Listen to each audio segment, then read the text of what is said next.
U ovom snimku ćemo govoriti o psalmima. Dakle, ako mi imamo psalme Davidove i vidjet ćemo, znači, 365 dana puta 110, to je 40.150 dana. Što je, da kažemo, neki maksimalni vek života. Znači, Mojsije je živeo 120 godina, Jošua je živeo 110 i Josip je živeo 110.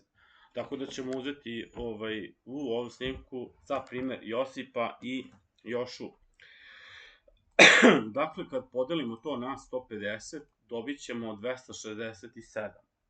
Što znači da od trenutka rođenja do trenutka naše smrti, a recimo da će naš život trajati 110 godina, mi možemo da pročitamo psalme Davidove 267 puta, ako svakog dana dok smo živi se pročita po jedna glava od 150 glava iz psalma Davidovih.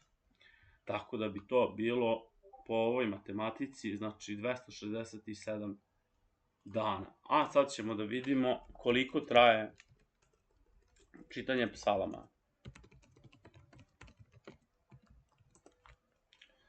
Psalma traje oko 5 sati. Znači, evo ga, znači 150 psalama, 5 sati.